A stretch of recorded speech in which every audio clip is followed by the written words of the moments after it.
reminds me. Royal Mail. Let's have a chat about the Royal Mail.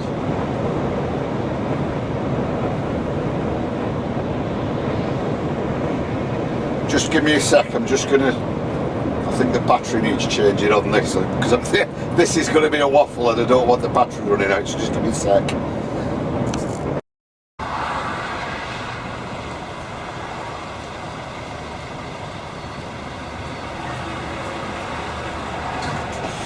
Right, so before I start, disclaimer. This isn't going to be a dig about Royal Mail staff as such, right? It's nothing against the posties, nothing against the drivers, nothing against the warehouse staff, nothing against all the other kind of auxiliary staff who are out on strike, right? Because I do believe everyone's entitled to decent pay and decent conditions at work, including myself, but everything's on me, innit? I don't work, I don't get paid. Truck breaks down, I don't get paid. I don't get a pension, I don't get sick pay. You know the score, but that's kind of irrelevant because they're two kind of separate entities, really, aren't they? Self-employed, private sector working and public sector working, right? So this isn't a dig at any person in particular or any group of people. It's more an observation about certain work practices within the Royal Mail, because my postie never lets me down, can't fault them. Whenever I'm getting packages and all that kind of stuff, they always do the utmost to enable me to get my packages. When I post stuff, I always use the Royal Mail, because Hermes, but I'm not getting into that, right? This is purely an observation, and I think commenting on the Royal Mail, even though I don't work there, I have had experience of working there. And at the moment, obviously they're on strike. Train drivers, and I'm assuming all the staff in that union are on strike. The nurses have been on strike, and God knows how many other people. But I don't think I'm qualified enough to really talk about the nurses' strike or the railway strike, because I don't have any dealings with them as such, and I don't really with the Royal Mail, but I have worked there for a bit. So let me ask you this question first.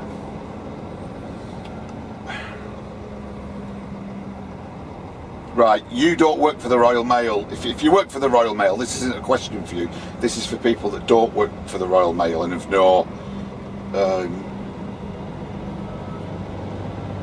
not interest, you know, they don't work for the Royal Mail. So if I were to ask you, do you think they're justified going on strike, and you're the type of person who says, yeah, because everybody deserves decent paying conditions. Right, well, we all agree everyone deserves decent pay, decent conditions. But if I were to ask you, what is the current pay structure and what are the conditions, you probably don't know. So how can you support the strike? Well, let's say you support the strike, but you don't know what they're earning, you don't know what the conditions are. And obviously the posties, the Royal Mail, the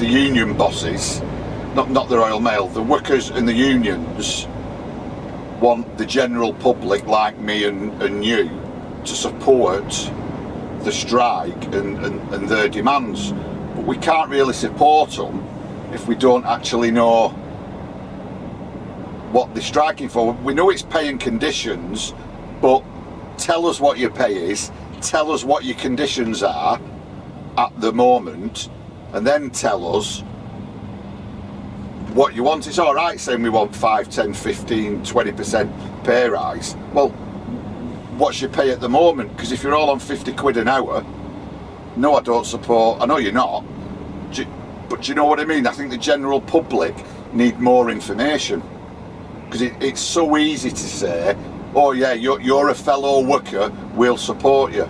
Well, if the options are, right, we'll give you a really, really good pay rise, but you've got to do every other Saturday morning, a lot of us might think that's fair. And you might not, as a postal worker, as a Royal Mail employee. But we don't know if that's one of the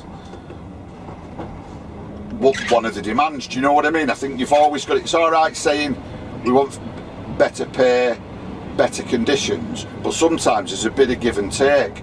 For that better pay and that better condition, maybe you've got to do, well, work about, you know, the odd bank holiday or the odd this or the odd that. Not this kind of, that's not my job, I'm not doing it.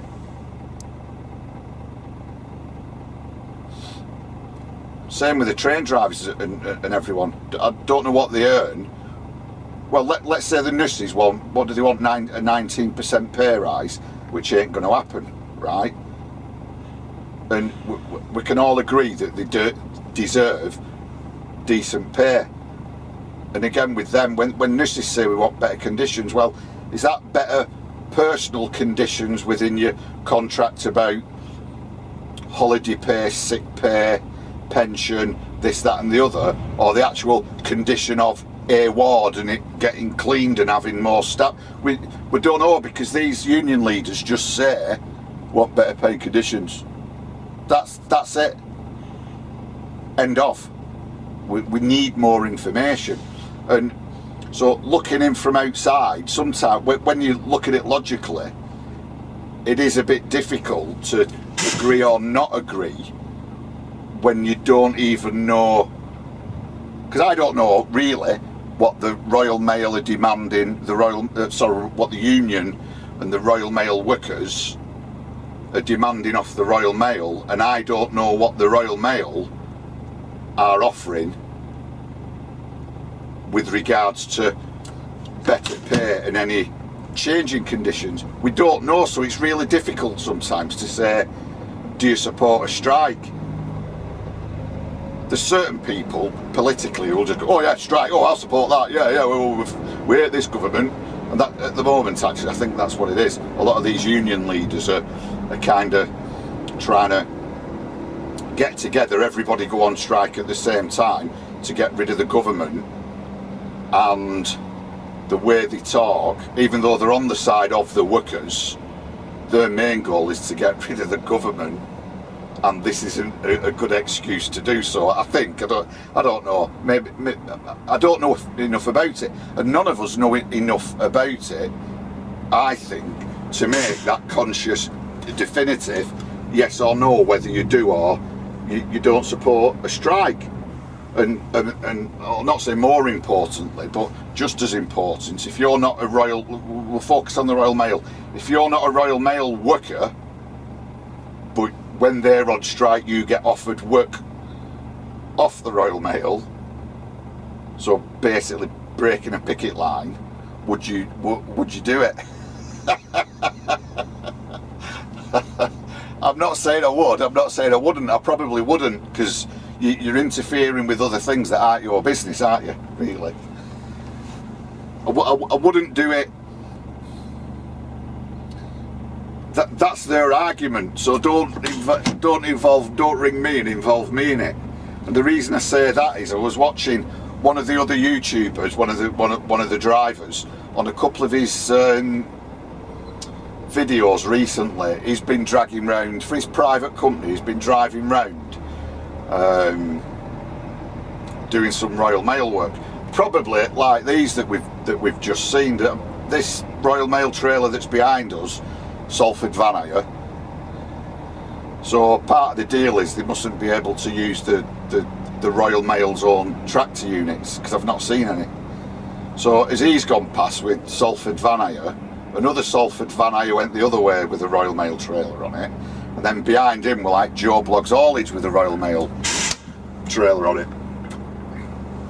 So obviously these guys aren't Royal Mail, well I'm assuming they're not Royal Mail employees, and they're either driving trucks that the Royal Mail have hired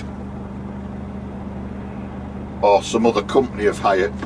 I bet it's another haulier like Joe Bloggs Haulage, and they don't want to be seen breaking a picket line, so they've hired trucks in for their drivers to drive because they don't want the bad publicity, which is wrong, isn't it? Yeah, so I'm watching Yon Mon's video, and he's just and he's in his company liveried truck with a Royal Mail trailer on, and he's driving around and doing his job. And as I'm watching it, I'm thinking, would I do that? And I'm sat there thinking, no, like I just said before, because it's not the strike's none of my business.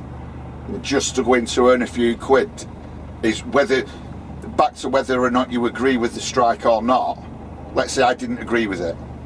Doesn't mean I'd go in there and then start doing the work that the guys on strike are not doing, because it's a bit short-term monetary benefit into it to you doing it, so I'd probably keep away from that. But generally, you know, I've mates that are posties. I've a mate who drives for them. I've not seen him for a bit, so I'm going to have to ask the questions about terms and conditions. But yeah, so I'm watching his video and I'm thinking, would I not? And as I'm looking through the comments, someone called him a scab. So I'm thinking, actually, what's the definition of a scab? Is it someone from outside going in and crossing a picket line, or is it actually a member of staff who hasn't voted, let's say, to go on strike, or isn't in the union, you know, a fellow workmate going in?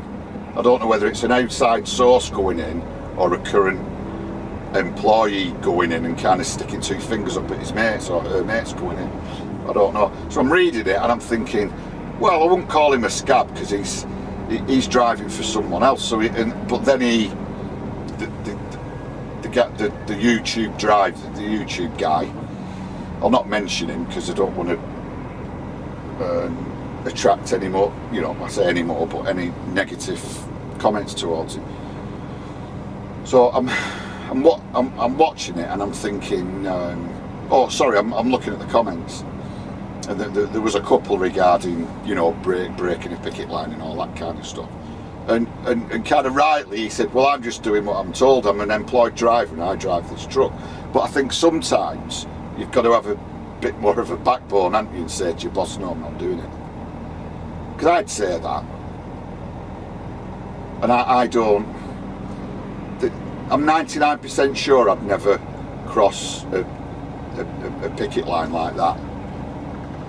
But like I say, if you work for the Royal Mail, let me know, let people know in the comments whether or what the terms and conditions are, because a lot of the time it starts, rather than the union sticking up for the employees, they turn it on its head.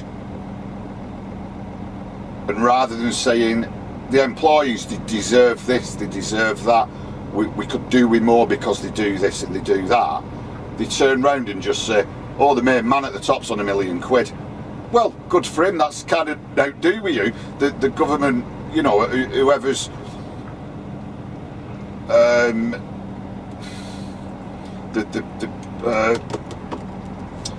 the government board that deal with the negotiations, you know, it's like, oh, well, they're earning this work, they're earning that.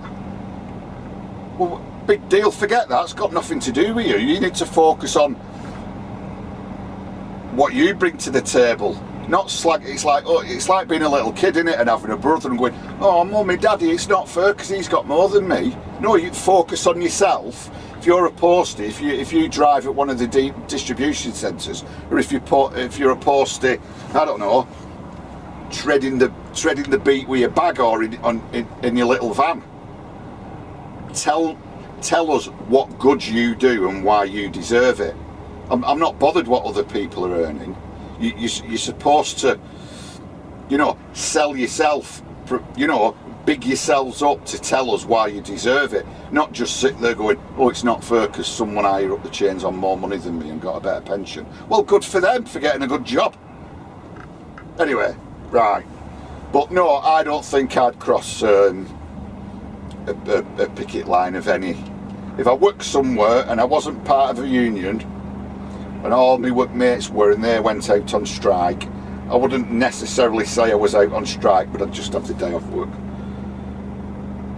Because I understand the reasoning of being in a union and what they stand for. But even when I was younger, you know, we all got talked into joining in a union, and they did absolutely nothing. They said, oh yeah, you've got this benefit and that benefit, and it's like, well, I get that benefit in me life insurance and let's say my house insurance, and then my insurance off the company covers me for that and covers me for this. And then the union are just acting like an insurance company saying, give us your money and if you're on sick we'll give you a few quid. Right, well I get that off one of my other things, I can't quite remember what it was. And that's how they sell it. Because at the time, if you remember, let's say the early 2000s, the late 90s, we had the really high fuel prices and excise duty prices and all that.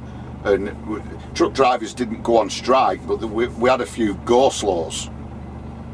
And then, it was on the news, it made the news, and there's people that commenting about it.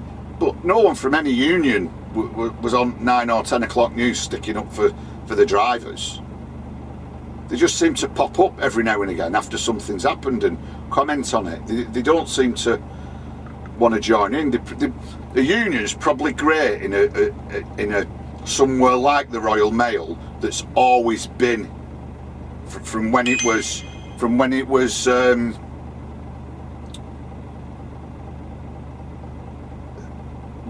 before it was privatised, when it was like anything, there's always been a big union involvement, and I'll not say militant, but there's always been that union involvement. So I get it, because after time, when everybody's in the union and you've got a bloke sat in an office who's the shop steward and all that, if we're all grown up about it, you can have decent conversations with your with the company, the employer, and come to certain agreements. And I get all that, but for the little fellas that work for haulage companies or like relatively small businesses who and those businesses don't have any shop stewards, don't have any this, don't have any that, it's pointless, because it's just like you're paying out for an insurance policy, because they'll do nothing for you. Some of you, they will have helped, I get that, but in the vast majority of cases, you just waste, personally, you're just wasting money. But back to the point, right? The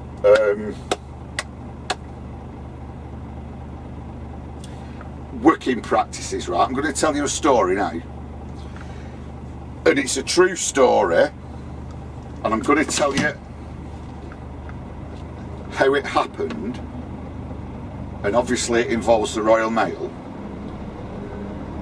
but I don't know whether the people involved were trying to pull the wool over my eyes or it was a genuine union thing, right?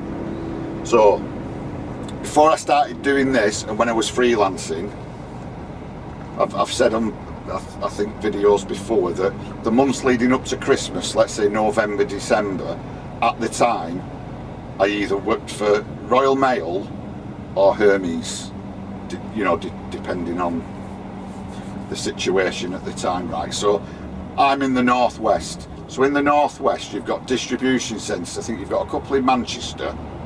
I think you've one at Preston. You've got Parcel Force at Chorley, and then there's quite a few in Warrington. I don't know whether the old one's still learning at town centre, but they've started building them on Amiga, haven't they? So there's quite a few in that area. So I'm in that kind of area, right? And if you're driving for the Royal Mail and you're doing the Arctics, you've got the trailers. A lot of it is late starts, late mornings, afternoons, early evenings. Because what you're doing, you're moving the stuff that's been collected throughout the day. So straight away the shift pattern can be a bit crap, can't it? So if you're a Royal Mail driver earning more than, let's say, a day driver somewhere, I get that, because they're oddball shifts, aren't they? You're getting up at dinner time, you're out all night and coming in at 9, 10 o'clock, you know, whatever, 6, 4, 3, 2, whatever time in the morning, right? I get that. So the job involved going from one of these distribution centres in the northwest. You back on a bay, or your trailer would be already on a bay, and you'd load your trailer with what they call Yorks, and all Yorks are the, you know, the cages with the wheels on. They call them Yorks, right? So I'm driving a I've got a double decker. So what you'd do, you'd stand on the dock leveller. Members of the warehouse staff would wheel these cages to you, these Yorks, and you'd wheel them in the back of your truck, and they all went in a certain position, in a certain way, so you could get, you know, you could get as many on as possible. So you'd load, let's say you'd load the bottom. Yeah, it's kind of but let's say you'd load the bottom level first, everything on, then you'd press a button, that'd lift up, and then you could go underneath it with all the other stuff, because it's a double decker, right? So every night I'd go in, get loaded like that, fine and dandy, no wrong, and the chances are you'd go down to Crick, where the National Distribution Centre is. So sometimes you'd go to Crick, get on a bay, unload, reload, or unload, nip round to like Coventry Airport, go to the hub there, and then back up. You know, it's all big distribution centre stuff, right? So on this particular occasion, I'd got down to Crick. I think had it been snowing? I think it had been snowing, and the M1 was shut, let's say Daventry Crick area, and then from Lutterworth up it was shut, and then M6 was shut from Coventry to, let's say, the Nuneaton turn into the other Coventry. You know, it was one of them nightmare nights where everything's bleeding shut. There's diversions all over it, so no one knows where they're going, right? So currently I'm on time. Go in, get tipped. Let's say, obviously, yeah, got reloaded. Back up for the northwest. So I got up to the northwest later than normal because of all these closures and these diversions, right? So I turn up.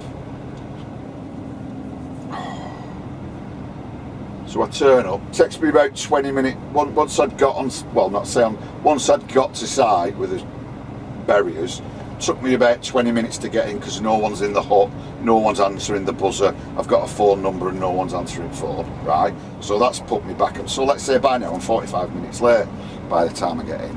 So get in, walk in, you know, typical union shop steward there with his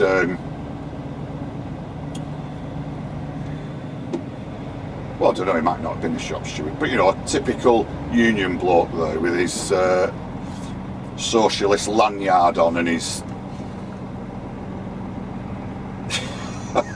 Soviet Union badges and all that kind of stuff, right? And it's not, oh, are you driving? All right, it's where the hell have you been? You're late. Right, so straight away that got me back. So, well, I've been stuck in all traffic. Right, we'll get it on bay 4 or whatever, we'll get you tipped. Right, so goes out, backs on a bay. Bear in mind, I have a double deck trailer, right, and it's full from front to back. So I backed on this bay, and then when you were being unloaded, your job was to obviously grab these Yorks, these cages, pass them to the warehouse staff who stood on the dock lever, and then they'd wheel them off somewhere, or just literally do that and they'd just go wherever they wanted. So backs on the bay, goes in, dock leveller's down, and no word of a lie, there's about 7 blokes stood on the dock leveller, right? So I starts unloading these cages. So initially you're stood on the dock leveller, aren't you? Because it's full to back doors. But as you're unloading, you're walking further and further into the trailer, right? And this bloke with socialist lanyards on stood there, you know, he probably had a clipboard and, you know, different colour ivies with a pen in it and all that kind of stuff. So he's huffing and puffing as though I'm taking my time. And I'm by now I'm halfway down trailer and all these blokes are still stood on dock leveller. So I says, well, it'd be a lot quicker, rather than huffing and puffing, would it not be a lot easier if your lads and came in the trailer and helped me and we could get a bit of a chain gang going to get them off? Oh no, they're not allowed in your trailer. Hang on. You're huffing and puffing about me being late. Now you're huffing and puffing about how long it's taking me to unload because you're in a rush for the stuff. You've got 7 members of staff stood on the dock leveller and you're telling me they can't walk into my trailer and help me wheel these cages off. No. Union agreement. I said, what do you mean union agreement? He says, well, they're all wearing trainers, they're not allowed on the back of your trailer. Bear in mind what I said before, I don't know whether they were pulling the wool over my eyes or this is one of those really stupid agreements to basically a union agreement enabling staff not to work but get paid, right? Because that's what it looks like, doesn't it? So I'm carrying on, and I think he then walked off. So I said to one of the lads, I said, is that right? You're not allowed in with trainers on? He says, no, sorry mate, we're not allowed on your trailer. I said, well, why don't you wear your... Oh, he says, we're only allowed in with work boots on. I says, well, why don't you put your work boots on? Union agreement. So then he starts up. I says, what do you mean? He says, well, the Royal Mail wanted all warehouse staff to... I think the Royal Mail health and safety policy was, if anyone goes on the back of the trailer, they need safety boots on, right? Which we all get. And the union were against this because the people in the warehouse wore trainers because they walk, you know, obviously they're walking round.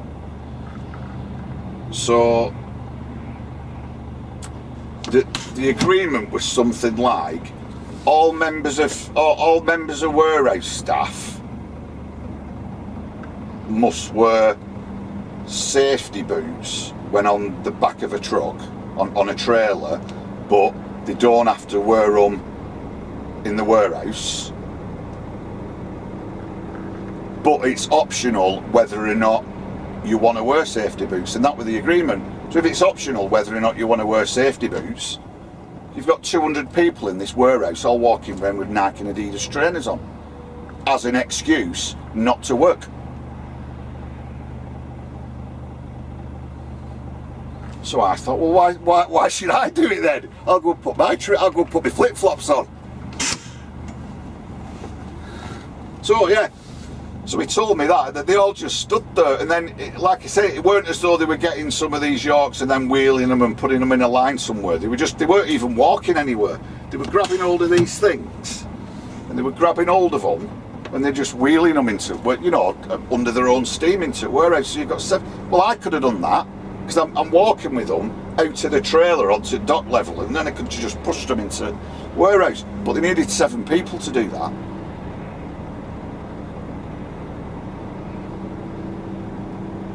You know, and it's one of these log trailers, so there's a lot of these Yorks on, so I'm going in. I'm walking. What am I walking? I'm walking 45, 50 foot to grab 2 of them, then 45, 50 foot to the back door to give them, then 45 foot again. When 7 of us could have been in, we could have tipped it, couldn't we? And then I've got to bring the next level down and do the same again. And they're whinging about me being late because they think I've took my time. So I think, back to the original question, would I break a picket line? No, I'd never do that. But I do think sometimes within a big union represented company, you've got to actually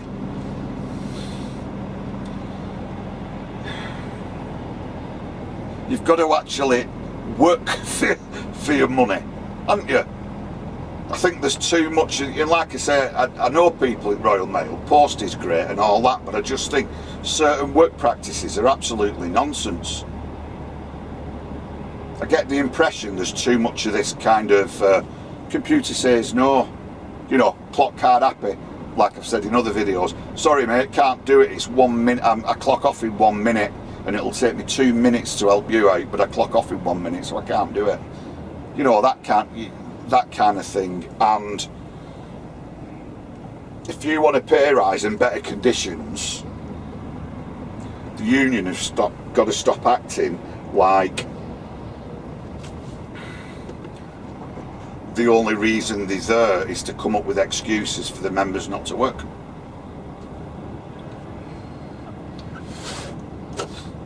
And I might be wrong with that union agreement I've just mentioned, but that's what I was told when I was there. There may have been just a lot of work shy agency warehouse staff who did, but I'm saying that though, the gaffer was stood next to him, weren't he? So you've got to.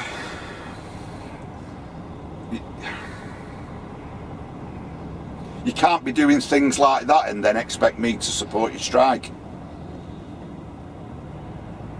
Why should I do a 12, 13 hour shift, battle through the wind, rain, snow, load myself, unload myself, which I don't mind doing, but then get somewhere where there's 7 other working blokes? Oh, workers unite. Yeah, well, unite, I tell you what, unite and come and help this working bloke unload your pissing truck.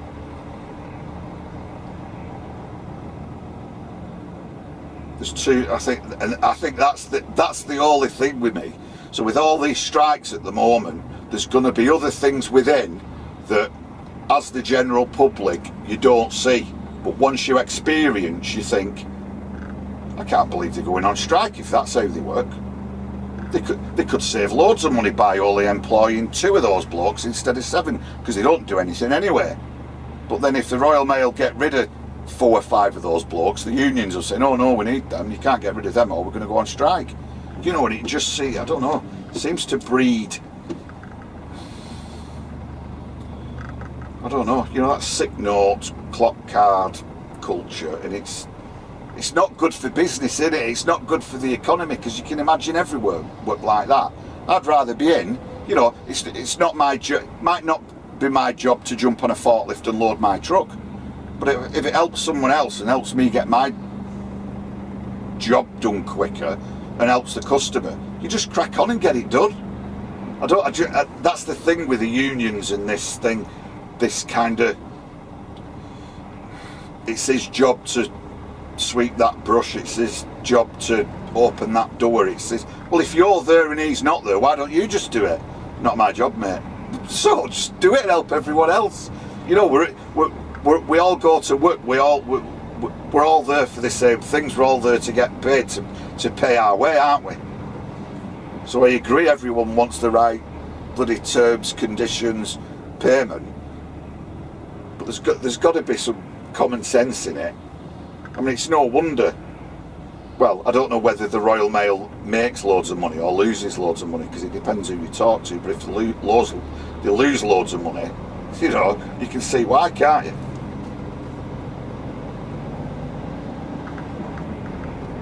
But rest assured, I'll never break your picket line, so don't worry. But the thing is, even with the HGV drivers at the Royal Mail, and I don't know what kind of money they earn now, but when I was with the agency, the period leading up to Christmas, you got paid parity pay, which means as an agency driver, you got paid what the full-time Royal Mail drivers were.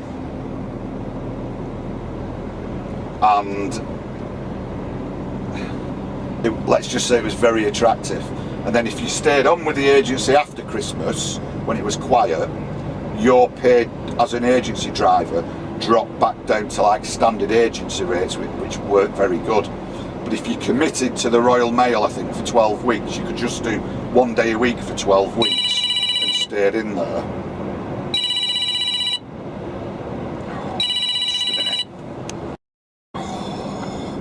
Bloody women. Right, yeah, so you're on parity pay then, going in, you did 12 weeks or whatever at the lower agency rate, but then if you stayed in and then any work you did after, you're on parity pay with the full-time drivers, and it was very good. Which, like I said before, it's kind of, I don't know whether the regular drivers are on different shifts every week, but it's always like late mornings, afternoons, early evenings. So they are crappy shifts. You might as well be out all week, because you'll not see your family, because you'll be getting your bloody hell. Who's he ended up down there? Bloody hell.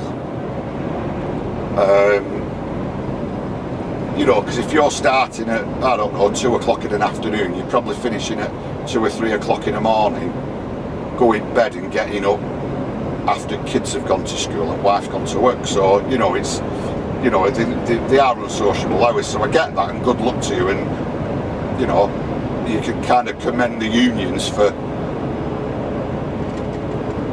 getting that for the drivers, because I doubt without the union they probably wouldn't be on that money. So sometimes it's a bit of hit and miss, and I think that's what the unions are good for. But I just think they take it too far sometimes with the demands and what they want, and well, would it be overstaffing? I don't know. So no, like I said, good luck to you, but you need to tell the public. We need a bit more information, because if you're at Royal Mail, what are your holidays? Are you striking for better holidays? I don't know. No one's told me. No one's told us. I've watched the news. No one's told me what your holidays are now. No one's told me what holidays you want, if you want any. No one's told me what you earn. No one's told me. You know, you get thrown percentages, but is that, what's that? Percentage of 15 grand a year, or 45 grand a year, or 70 grand a year? I don't know, because we don't get told. All we hear off union spokespeople and bosses is, we want better paying conditions. That's it. So do I, but you know, I've slept on 2 industrial estates this week, and 1 lay-by. In my truck. Would you do it? You know, I want better conditions, but you know, you know, it's we live in the real world, don't we? It's not always that easy. So, oh, there's another. What's he doing? There's another. Right, there's parcel force with another third-party haulier. So no, I wouldn't. You kind of. Like I said, I don't know whether you're a scab or just, I don't know. Anyway, I'll leave you with that. So in the comments, if you work for Royal Mail, this isn't a dig at you, it's just more of an overview of how I viewed a couple of things. And you must agree that if you want the general public to support your strike, we need a bit more information. I don't want to know what your chief exec's earning. I'm not bothered. Doesn't matter, because what, you know, if you halved his wage, it wouldn't subsidise all your wages, would it? And he might be a plonker, I don't know. And if he's a plonker, no doubt he'll get voted out next time they elect a CEO or something, if that's what they do. I don't know. You know, it's very political, so I don't want to go down that route. I just want to know,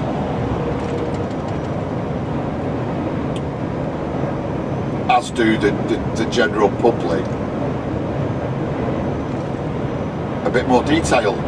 So good luck with it. I hope you get better paying conditions, but I don't know what they are, so cheerio.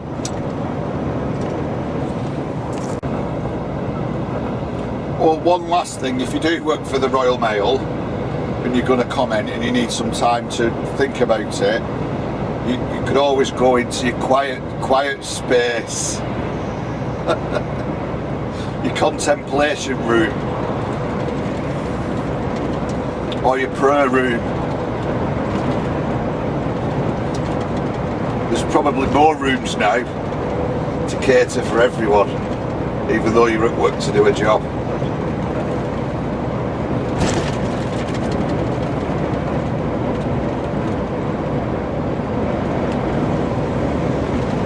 Cheerio.